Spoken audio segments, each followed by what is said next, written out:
В соответствии с Конституцией, парламентский контроль за соблюдением прав и свобод граждан возложен на омбудсмена Кыргызской Республики.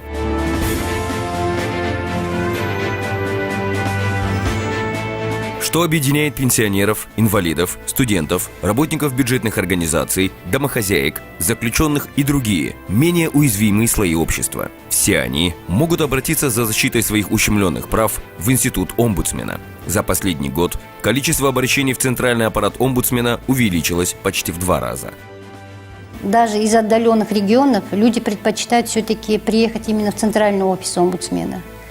Потому что именно статистика показала, что именно центральный аппарат увеличилось количество граждан. Приезжают из Аша, с Джалабада, с Нарына, с Таласа. Если в прошлом году в неделю к нам приходило где-то 60 человек, то статистика этого года показывает, что в неделю к нам приходит где-то до 200, до 300 человек. За 2016 год в аппарат омбудсмена поступило более 15 тысяч обращений граждан. Анализ показал, что более 60% из них – это жалобы на судебные и правоохранительные органы. В топ-5 входят также Министерство здравоохранения, Министерство социального обеспечения, Министерство образования. Также много заявлений поступает на действия или бездействие органов местного самоуправления. Бракоразводный процесс Анны Лещинской показателен. Дело из гражданского в угоду интересов экс-супруга переквалифицирован в уголовное. Цель – отобрать квартиру у матери 2 детей любыми средствами. 3 года длится бракоразводная война. За это время женщину не раз незаконно привозили в СИЗО, приковывали к батарее и принуждали писать отказ от квартиры. Аппарат омбудсмена на ее заявление отреагировал сразу, и вот уже на протяжении 3 лет правозащитники ходят вместе с Анной на каждый процесс. Отреагировали моментально. То есть, если так меня приглашали в ГУВД и откровенным образом просто шантажировали, что если я не отдам квартиру, в которой проживаю, мужу, то у меня просто ее заберут, меня посадят, детей отдадут мужу. Просто откровенно шантажировали. И здесь сразу все прекратилось благодаря аппарату омбудсмена. На некоторое время это прекратилось. Это хоть как-то помогает бороться, честно говоря, с нашей коррупцией. Потому что пока все молчат, то, соответственно, все и действуют незаконно. Как только уже хотя бы аппарат омбудсмена начинает интересоваться, сразу другое отношение. Также один из показателей успешной работы института омбудсмена – увеличение количества звонков на номер горячей линии 115. И если изначально целью данного проекта было создание системы защиты законных прав и интересов детей, а также предупреждение насилия в отношении детей, то сегодня на короткий номер звонят все слои населения. За 2016 год было принято более 6 тысяч звонков, из них 4345 – голосовые сообщения. В 2016 году в центральный аппарат и региональные представительства омбудсмена поступило 1925 заявлений на судебную систему Кыргызстана, а это более половины обращений. Сотрудниками аппарата был проведен мониторинг 1575 судебных заседаний, в результате чего выяснилось, что в судах нарушается гарантированное Конституцией право на объективный, справедливый и беспристрастный суд. По данным ГСИН Кыргызской Республики, на 1 февраля 2017 года количество лиц, содержащихся в СИЗО ГСИН свыше 1 года, составляет 137 человек, и все они числятся за судами. Если даже в отношении заключенного выносится обвинительный приговор, содержащийся более 1 года в СИЗО человек по международным стандартам считается лицом, в отношении которого применялись пытки. В случае, если подозреваемый будет оправдан, в законодательстве не предусмотрены механизмы компенсации, а следователи не понесут никакого наказания. По информации Генеральной прокуратуры, в 2016 году по статье 305 часть 1 Уголовного кодекса Кыргызской Республики возбуждено 18 уголовных дел. В суд направлено 1 дело, прекращено 3, приостановлено производством 8, на стадии расследования 6 дел. По количеству уголовных дел, связанных с применением пыток, с 2010 года выросло в 1,5 раза. За последние 5 лет органами прокуратуры республики возбуждено 100 уголовных дел по статье 305 часть 1 Уголовного кодекса Кыргызской Республики. Практически все дела в отношении сотрудников органов внутренних дел. В аппарат омбудсмена продолжают поступать обращения пострадавших от пыток. За прошедший год их было более 60. Все до единого заявления рассматриваются с выездом на места.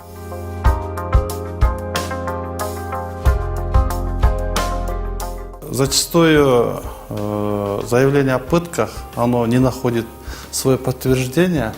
Основная причина – это позднее обращение граждан, так как не остаются видимые телесные повреждения. Потом судебно-медицинская экспертиза, оно не подтверждается экспертами, поэтому возбуждать уголовное дело очень сложно. Больше всего поступает заявление на оперативных сотрудников милиции, уголовного розыска. Проблема пытки, она как бы носит такой латентный характер, закрытый. Очень сложно доказывать. Почему? Потому что первые часы задержания милиционеры у них на руках, и они в течение 48 часов могут что угодно делать. Лица, содержащиеся под стражей, в силу некоторых причин не всегда имеют возможность подавать жалобы. Это и отсутствие условий и средств для написания, и некомпетентные адвокаты, и страх быть наказанным. По вопросу применения пыток необходимо независимое освидетельствование лиц, доставленных в ВВС и СИЗО. А проведение органами прокуратуры проверок по сигналам о пытках, как правило, ничего не дают. Они в лучшем случае выявляют нарушение дисциплинарного характера. Следует понимать, что проверка не является расследованием. По жалобам о применении пыток необходимо вести полноценное расследование. Государство должно обеспечить выполнение требования статьи 15 Конвенции против пыток, чтобы любое заявление, которое было сделано под пыткой, не использовалось в качестве доказательства. Из мест лишения свободы поступают сотни жалоб от заключенных. Чаще всего жалуются на решение судов. Особенно есть такая категория пожизненно лишенной свободы. Они зачастую почти процентов на 90 жалуются на приговор судов всех инстанций. О том, что они согласны. Это было применено с признательными показаниями, путем применения силы и на условия содержания. Бывает на питание, бывает на условия содержания, на режим. Все исправительные колонии страны были построены еще в советское время. За годы независимости мы присоединились к нескольким международным пактам. И теперь условия содержания в них не соответствуют требуемым нормам. Показательный пример – единственная женская колония ИВС номер 2. Впервые осужденные должны отбывать наказание в усиленном режиме, они тоже там. И неоднократно судимые женщины должны содержаться в строгом режиме. Но в нарушении закона, в нарушении уголовно-исполнительного кодекса все осужденные женщины содержатся в одной колонии. Поэтому там доминирует некий такой криминальные элементы. Участились случаи насилия над несовершеннолетними детьми. Часто родители скрывают такие проблемы от общественности, чтобы не выносить ссоры из избы. Но есть и те, кто не боится искать помощи у омбудсмена. В аппарат поступило 133 обращения по вопросам детей, из них 10 по фактам насилия. По данным МВД Кыргызской Республики, в 2016 году в отношении несовершеннолетних было совершено 842 преступления, 110 из них сексуального характера. Всего было проанализировано 104 семьи, из которых дети стали жертвами насилия и жестокого обращения. Значит, и 96 материалов прекращенных уголовных дел.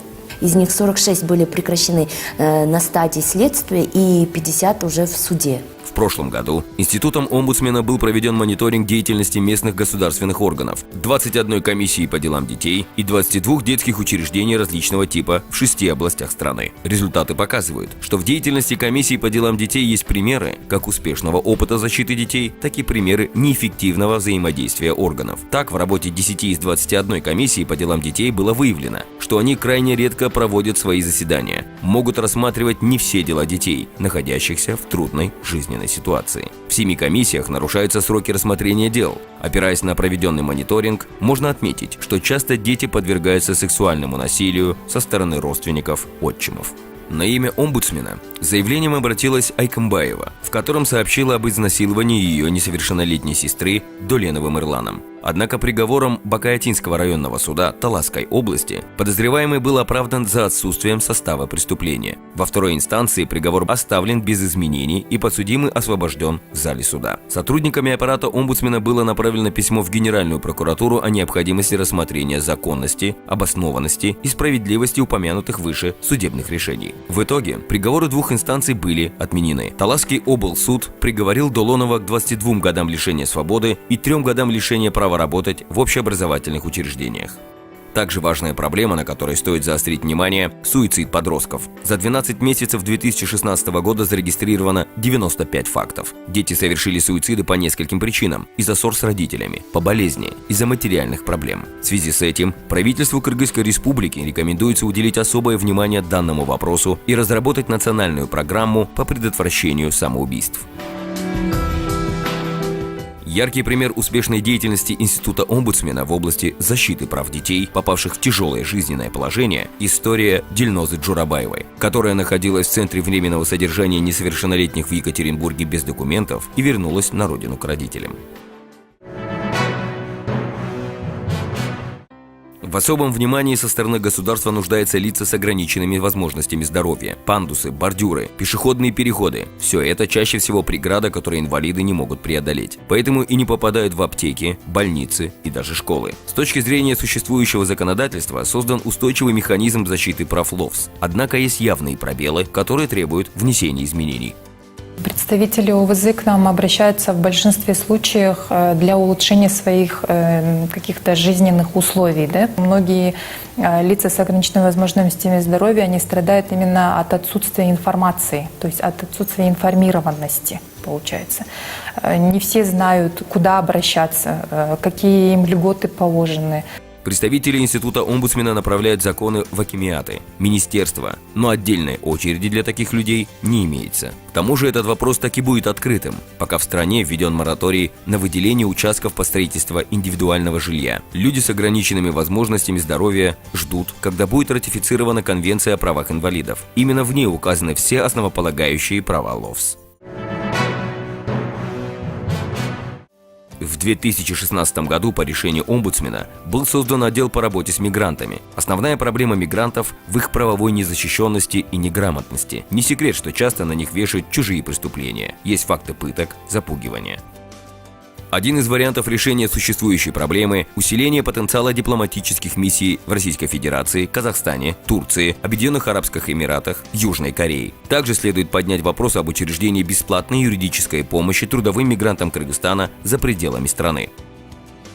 После вмешательства омбудсмена Кыргызской Республики в ситуацию на пограничном пункте Кордай произошли долгожданные перемены. Была убрана одна сторона железной клетки, коридор для прохода расширен. Если раньше на принимающей стороне КПП работали лишь 2 сотрудника пограничной службы Казахстана, то сейчас количество пограничников было увеличено до 10.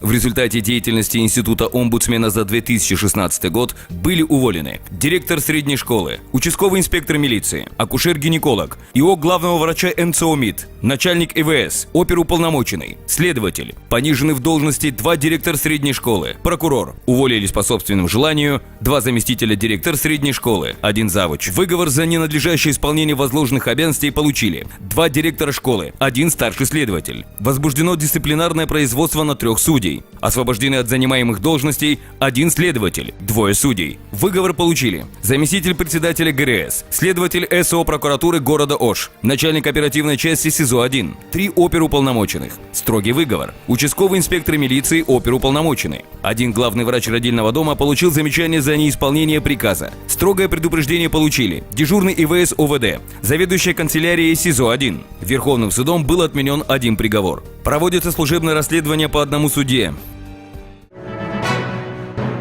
В рамках нашей деятельности за 2016 год мы подготовили 10 специальных докладов.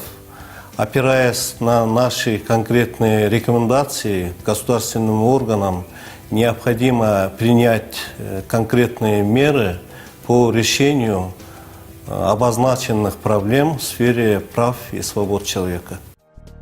Защита интересов, прав и свобод человека и гражданина является одной из главных задач государственной политики Кыргызстана, что обуславливает значимость Института омбудсмена. А это значит, что данный институт нуждается в усилении потенциала.